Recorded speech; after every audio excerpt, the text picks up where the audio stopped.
They say some villages vanish when night falls.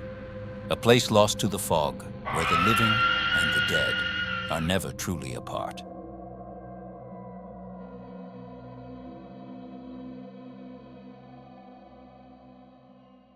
The road should not have been that empty. Arman realized that long before his car stopped working. For nearly 2 hours, he had been driving through a forest road that seemed endless. No shops, no houses, no lights. Only tall black trees standing too close together, their branches twisting over the road like skeletal fingers trying to block the sky. His GPS lost signal 30 minutes ago. His phone showed only 1 bar of battery, and then, without warning, the engine died. The car rolled forward slowly before stopping completely in the middle of the silent road. Arman tried the ignition again. Nothing, only a dry clicking sound. He sighed, rubbing his tired eyes. Perfect, just perfect. Stepping outside, he immediately felt something strange. The air was cold, unnaturally cold for that season. No wind, no insects, no distant animal sounds. It was as if the forest itself was holding its breath. He checked his phone again. No signal. The darkness around him felt heavy, pressing against his chest.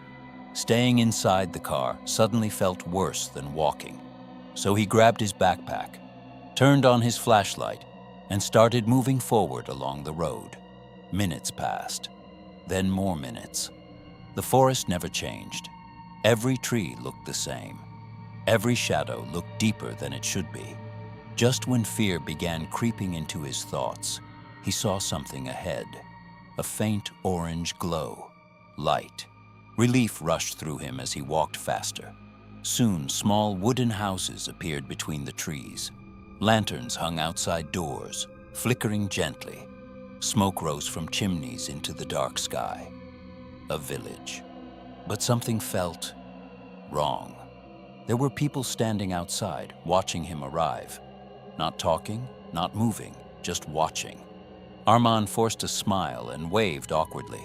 "Hello, my car broke down. Is there a mechanic nearby?" No one answered immediately. Their eyes followed him silently. Finally, an elderly woman stepped forward. Her face was calm, but her eyes looked tired, deeply tired. "You can stay here tonight," she said softly. "The road is dangerous after dark." Her voice was kind, yet emotionless. Arman nodded gratefully. "Thank you. I'll leave first thing in the morning." The villagers slowly returned to their homes, but he could still feel their eyes on his back. The old woman led him to a small wooden house near the edge of the village. Inside, everything looked simple but clean. A bed, a table, and a small window covered by thick curtains. Before leaving, she stopped at the door. Her expression became serious. "You must follow one rule," she said. Arman smiled politely. "Of course." The woman stared directly into his eyes. "After sunset, do not look outside, no matter what you hear." He blinked, confused. "What do you mean?" She hesitated, then simply repeated, "Do not look outside." And then she left. Arman chuckled nervously once the door closed. "Village superstitions," he muttered. Still, something about her tone made him uneasy. He checked his watch. 6:42 p.m. Outside, the sky was already darkening faster than normal. Within minutes, the village sounds faded away. Doors closed, lanterns dimmed, and then silence. Complete silence. No conversations, no footsteps, no animals. Even the wind disappeared. Arman sat on the bed, scrolling through his dead phone out of habit. That's when he heard it. A footstep. Right outside the window, slow, heavy. He froze. Another step followed, then another. Someone was walking around the house. He waited for a knock. None came. Instead, a faint sound reached him. Breathing. Wet. Uneven breathing. His heartbeat quickened. Probably just villagers, he whispered to himself. But deep down, he knew something felt wrong. The breathing moved closer to the window, then stopped. Seconds stretched endlessly. And then, a whisper. Soft, right beside the glass. Arman. His blood turned cold. He never told anyone his name. The whisper came again, slightly louder. Come outside. He stood up slowly, fear pulling at his chest. The old woman's warning echoed in his mind. Do not look outside. But curiosity began fighting with fear. Maybe someone needed help. Maybe this was a joke. Maybe he was imagining things. The curtain moved slightly, as if something brushed against it from outside. Another whisper. This time, many voices together. Look. His hand trembled as he reached toward the curtain. Every instinct told him to stop, but humans fear the unknown more than danger itself. Slowly, carefully, he pulled the curtain open just a little. At first, he saw nothing unusual. The village field stretched under pale moonlight.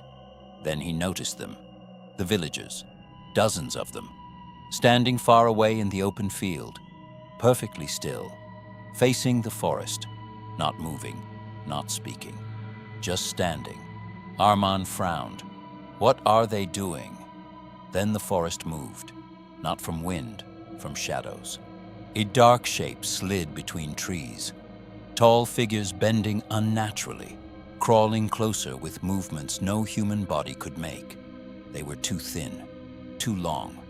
Their limbs dragged across the ground like broken branches. Arman's breath stopped. The creatures reached the villagers, and then, one by one, they began entering their bodies, through open mouths, through eyes, through skin. The villagers' bodies shook violently, jerking like puppets pulled by invisible strings. Bones cracked loudly in the silent night. Then suddenly, all movement stopped. The villagers stood upright again, slowly. Every head turned toward Arman's window, all at once, and every face wore the same wide, unnatural smile. The whisper returned, now coming from dozens of voices together. He has seen us. Arman stumbled backward, heart pounding. Realizing too late, he had broken the only rule. Arman's back hit the wall as his mind screamed at him to run, but his legs felt like lead. Every instinct told him this was wrong, that he should never have looked. The whispers outside grew louder, chaotic, overlapping. Human voices twisted into something monstrous. He tried to call out, but his throat wouldn't form words. Only a strangled sound came out, a gasp swallowed by the night. Then, as if sensing his hesitation, the lanterns in the village flickered violently. The shadows moved faster. The villagers, still smiling, began walking toward the houses in perfect, synchronized steps. Their eyes glowed faintly under the pale moonlight. Arman's mind raced. He remembered the old woman's warning. Do not look outside. She hadn't said anything else, not about why, not about the creatures. Now he wished he had listened. Summoning every ounce of courage, he bolted. Out the back door, into the thick fog that had appeared from nowhere. It wrapped around him like a living thing, chilling him to the bone. The village felt endless. Every corner turned into another corner. Every path led him back to the same spot, the field where the villagers now stood in eerie rows, motionless. The creatures crouched between the trees, waiting patiently, watching him. Arman ran blindly, tripping over roots, sliding down muddy slopes. He screamed, hoping someone, anyone, would hear. But there was no one. Only the whispers, growing more insistent. He cannot leave. He cannot leave. His chest burned. His legs ached. Every step felt heavier than the last. Suddenly, he stumbled into a clearing and stopped. Moonlight fell on the village from above. But it wasn't the same village he entered. Houses were warped, twisted, leaning in unnatural ways. Windows were dark, but inside he could see movement, shadows dancing violently, as if the walls themselves were alive. From the forest, a shape emerged, taller than any man, longer than any tree. its limbs bent in impossible angles. Its face was hidden in darkness, but a faint glimmer revealed hollow, empty eyes. The whispers now became voices in his head, echoing all at once. "Join us. Become one of us. You saw us. Now you belong to us." Arman ran again, desperate. He didn't care where. Any direction was better than standing still, but the clearing stretched endlessly. The fog thickened, turning every familiar shape into a nightmare. Trees became fingers. Rocks became faces screaming silently. Exhausted, he collapsed against a tree. Panting, heart racing, he realized something worse. His body no longer obeyed him fully. His arms felt heavy. His legs were stiff. He tried to move, but his hands trembled uncontrollably. A shadow detached from the trees and glided toward him. The whispers became a roar. He could no longer tell if they were outside him or inside his head. "He has seen us. He will stay." Arman tried to pull himself up, but the shadow touched him. Its hand was icy, unnaturally long, sliding over his chest. A coldness unlike anything he had ever felt began creeping through his veins, freezing him from the inside out. Visions flashed before his eyes. The villagers standing in the fields decades ago, their bodies empty shells. Travelers wandering into the village, disappearing silently into the fog. Faces pressed against windows, screaming silently, a never escaping. And then he saw himself. In the distance, his body stood among the villagers. He wasn't moving on his own. It was being controlled. His eyes wide, face frozen in terror. A faint smile curved his lips. The shadow's voice whispered again, soft, gentle. "It is your turn. Do not fight. It is easier if you do not fight." Arman's mind screamed to resist, but his body no longer listened. Slowly, he felt himself being pulled toward the clearing. He wanted to run, wanted to scream, wanted to disappear, but he was powerless. The villagers parted silently, forming a circle. The tall creature in the center raised its elongated arms. The fog around it twisted like black smoke, rising into the sky. The air became thick, hard to breathe. A scream erupted from Arman's throat, but it was not his own. It was layered with hundreds of other screams, all merging into one unbearable sound. His knees buckled, and he fell to the ground. The fog reached him, wrapping around him like a shroud. And then, silence. Morning came suddenly. The first rays of sunlight pierced through the forest, warm and soft. The fog vanished. The village looked normal, peaceful, almost beautiful. Birds sang. Smoke drifted lazily from chimneys. The houses were straight and solid again. Arman tried to move. He could not. He opened his eyes fully and saw himself. Standing in the village field, his body perfectly still. Around him, other bodies stood too. Travelers from previous nights, from decades ago. Empty eyes, smiling faces, all waiting. The old woman approached him. Her face was calm, her eyes deep and knowing. She whispered softly, "Do not worry. And tonight you will learn to walk again." Arman's mind screamed. He tried to shout, tried to run, tried to escape, but his body did not obey. The realization hit him like ice water. He was no longer free. The village had claimed him. He looked around. The houses, the paths, the trees, all were unchanged. Everything appeared normal, but deep in the forest, he could see movement. Shadows bending in impossible ways, creeping slowly toward the village. And then he understood. This cycle would never end. Sunset would come. The fog would return. The creatures would emerge. The villagers would stand in the fields once more. And he would be part of it. Arman's mouth opened, silent. Inside, he could hear a whisper, familiar now, repeating endlessly, "Do not look outside. Do not look outside." As night fell again, the field darkened. One by one, shadows crept closer. Armand's body began to move, slow, jerky, unnatural.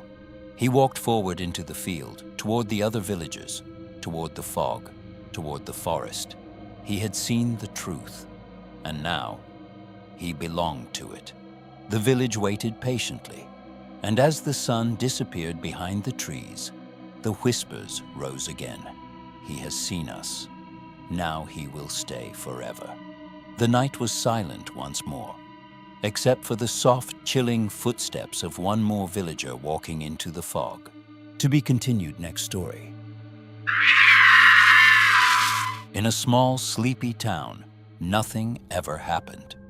Streets lay quiet beneath the gray wash of morning fog, and the children walked to school in neat lines, their laughter muted by the cold. But in that quiet town, there was one boy who never laughed. His name was Daniel. He was a quiet boy with pale skin and dark, solemn eyes that seemed too old for his age. Teachers rarely noticed him, except when he sat in the corner of the classroom, pencil in hand, drawing. At first, no one thought much of it. Children draw strange things sometimes: monsters, imaginary worlds, dreamscapes that spill from their minds onto paper. But Daniel's drawings were different. There was a stillness to them, a precision that was almost too deliberate, as though the pencil moved under someone else's direction. It began with small things. A picture of the school bus tipped over on a sharp bend, wheels twisted in the air. The next morning, the janitor found it, a small, overturned bus along the deserted back road. No one was hurt, but the metal was crumpled exactly like Daniel had drawn. Then came the fire. Daniel drew a house on a hill, flames curling around the edges, smoke spiraling into a heavy sky. He didn't look up from his paper as the teacher asked him a question, and when he finally did, he smiled faintly. The next day, news spread across town. A farmhouse had burned in the same pattern, smoke and flame matching the drawing perfectly. No one questioned the coincidence except his mother. Daniel's mother, Claire, was a woman worn thin by life and worry. She had always known Daniel was different, but she had never imagined this. She remembered the night he was born, so quiet, so still, his tiny fingers curling as if holding something invisible. And now, years later, those same hands seemed to carry a darkness she couldn't understand. At school, the drawings became more explicit. Children fell from playground equipment, accidents that mirrored Daniel's sketches to the last detail. Teachers began to whisper, uneasy, but wrote it off as coincidence, poor supervision, bad luck. Daniel never spoke of what he drew. He would sit, pencil scratching the paper, eyes blank, lips moving slightly as if whispering secrets to someone unseen. One evening, Claire came home to find Daniel in his room, hunched over the table. The lamp cast long shadows across the walls, shadows that seemed to twist unnaturally. She watched from the doorway, hesitant to disturb him. He was drawing her. Not a portrait, not a simple likeness, but her, stretched and twisted in ways that made her stomach churn.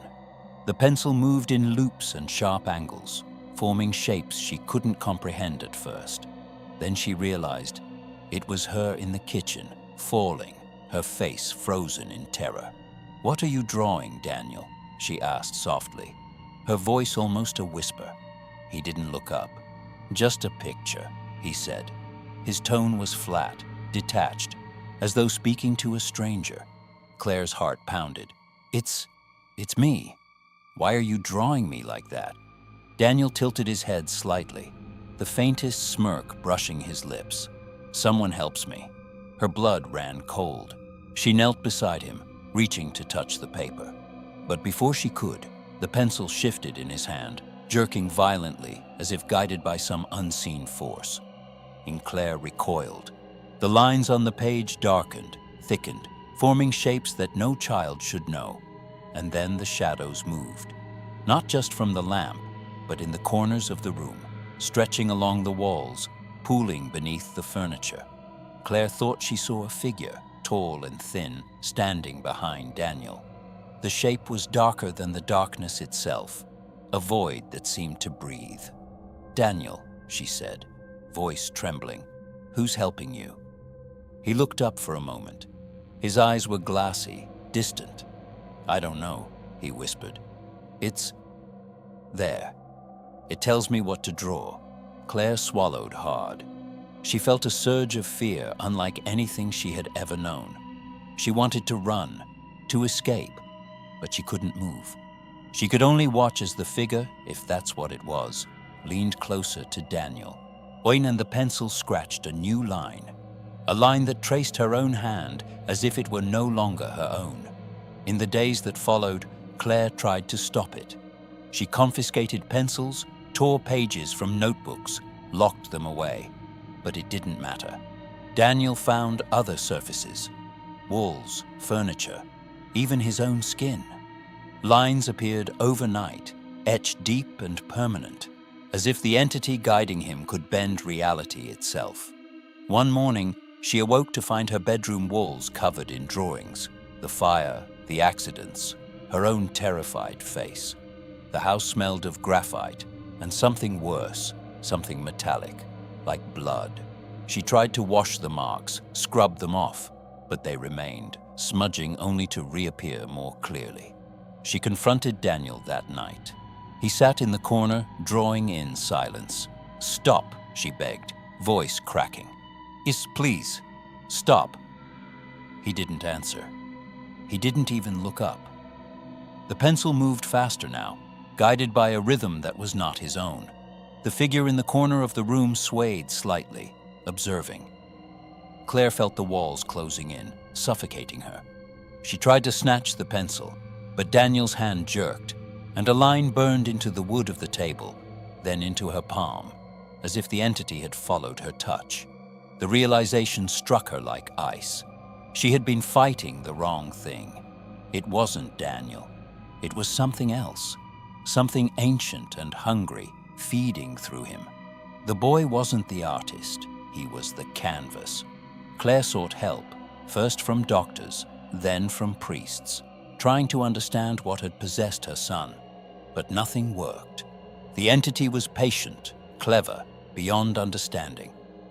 It whispered in the scratches of the pencil, in the movement of shadows, in the empty spaces where logic failed. At school, the accidents grew worse. Children ran into glass doors, fell from rooftops. Fires ignited in impossible ways. Each one mirrored Daniel's drawings perfectly. Teachers began to notice, to fear him, to whisper warnings that never reached the right ears. But Daniel never harmed anyone himself. He only drew, and the world bent around his sketches like a dark reflection of his imagination. Claire stayed awake at night, watching, guarding him. She tried to cover walls with sheets, tried to destroy pages, but for every mark erased, a new one appeared. Sometimes she would awaken to find her own reflection in the mirror smiling back at her. But when she looked closer, the smile was not hers.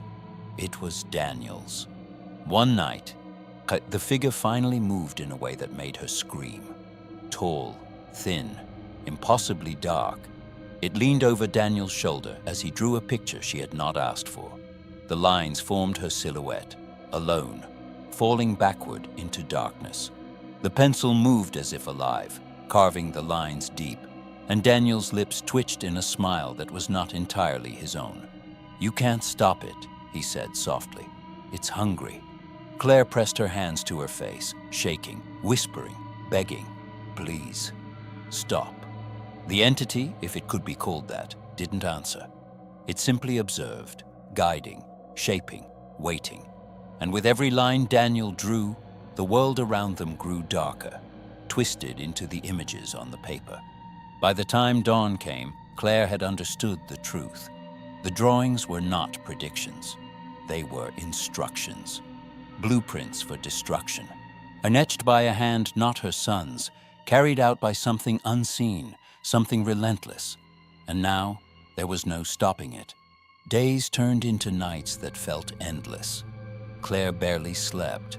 Haunted by every scratch of pencil on paper, every shadow that moved in corners she thought were empty, Daniel continued to draw, always in silence, his small hand guided by something she could not see. She tried everything. She covered walls, tore pages, even chained pencils to the table. Nothing stopped it. Wherever she turned, the drawings followed. Sometimes they appeared on her skin, faint scratches at first, then deep, black lines that burned like fire. She screamed when she saw the marks on her arms, her legs, her chest. And each time, Daniel only looked at her with that same quiet smile, that faint hint of something, knowing, almost satisfied. One night, she tried to hide Daniel in the attic, thinking if she could remove him from the world, so the entity might lose its canvas. She woke before dawn to the sound of scratching, frantic, desperate, impossible. Rushing to the attic, she found the walls covered in drawings she hadn't seen before. Herself, crumpled and lifeless, Daniel, smiling, and the figure, taller than a man, darker than any shadow, watching from behind him. Claire's chest tightened. She realized the truth she had been running from. The entity didn't care about her son. Daniel was a tool, a puppet, and when she tried to interfere, it retaliated. She had to stop it before it consumed them both. In a final act of desperation, she grabbed every drawing she could find, the notebooks, loose papers, even scraps from the walls, and set them aflame in the fireplace. The flames hissed and spat, smoke curling upward in dark ribbons that smelled of iron and ash. Don Daniel watched, silent, eyes wide but calm. The entity howled, if it could be called a howl, a sound that twisted the air and made the hairs on Claire's arms stand on end. For one brief moment, she thought she had won. The fire consumed the drawings, the flames licking higher and higher, as if angry, as if punishing her. But when the last page crumbled to ash, a cold breeze swept through the room. The shadows shifted unnaturally, forming shapes that did not belong. Then Claire saw it. On the walls, faint at first, then darker, deeper, new lines forming, etched into the paint itself. On her skin, lines spread like veins, following the movements of her body. The entity had found another canvas. It didn't need paper anymore. It didn't need wood, walls, or furniture. Claire realized in horror that it could use anything, her own life, or her own presence, her own shadow, to continue its work. She fell to her knees, clutching Daniel to her chest, shaking. "Please," she whispered, tears streaking her face. "Please stop. Take me instead. Just stop." Daniel tilted his head, his dark eyes meeting hers. "It's not me," he said softly. "It doesn't want me. It wants the canvas." Claire's heart shattered. "Then, what do I do?" Before he could answer, the shadow stretched, thick and heavy, pressing against her chest like a living weight. Her vision blurred, the room spinning. She screamed, but her voice sounded distant, muffled, swallowed by the darkness that had become their home. Then it spoke, not in words, but in the scratching of pencil against an invisible surface, in the twisting of shadows along the walls, in the flicker of shapes that mimicked her worst fears. The entity wanted art, creation, life reflected in death, and there was no escaping it. For hours, Claire tried to fight, tried to erase, to cover, to destroy. But every mark she rubbed away appeared on another surface. Daniel watched, silent, tears forming in the corners of his eyes. And slowly, painfully, she realized she couldn't save herself. She could not save him. One morning, the world was quiet, too quiet. Claire felt a coldness seep into her bones, a stillness that pressed against her skull. She opened the door to Daniel's room, expecting him to be drawing, expecting the shadows to writhe along the walls. But the room was empty. The pencils lay on the table, untouched. The walls were clean, as though they had never been marked. And then she saw it. A single drawing, placed neatly in the center of the table. It was Daniel, alone, sitting in a chair, looking forward, and in the empty space across from him, a chair she recognized. The chair where Claire had sat countless times, watching, guarding, pleading. But the chair was empty. Daniel smiled. Not the small, timid smile she remembered. Not the faint, ghostly smirk he wore when guided by the entity. This smile was calm. It was satisfied. It was final. Claire fell to the floor, her vision swimming, as realization struck like a knife. The entity had done what it needed. The final canvas was complete, and she was gone. Her reflection in the window showed her face twisted in horror, but it did not matter. In the world of the drawings, in the world the entity had shaped through Daniel's hands, she no longer existed. Daniel remained, quiet, pale, small, but the darkness that had guided him, that had danced along the pencil and etched the world in terror, had finally left him with his masterpiece complete. The boy who had drawn death was now alone with it. He picked up a fresh sheet of paper. For a moment, the pencil hovered above it, and then, slowly, he began to draw again. Not chaos, not terror, not death. Just a single line, a curve that hinted at life. But the memory of what had come before lingered. A shadow in the corners of the room, a whisper in the silence. Daniel drew, smiling faintly at the empty chair, the echo of his mother gone, the echo of her pleas and her terror gone. And outside, the world continued, unaware of the boy who had drawn death, of the entity that had fed through him, of the horrors that had passed unseen in a quiet town. The pencil scratched against paper, slow, deliberate, final. And in the empty chair across from him, nothing waited. Nothing except the memory.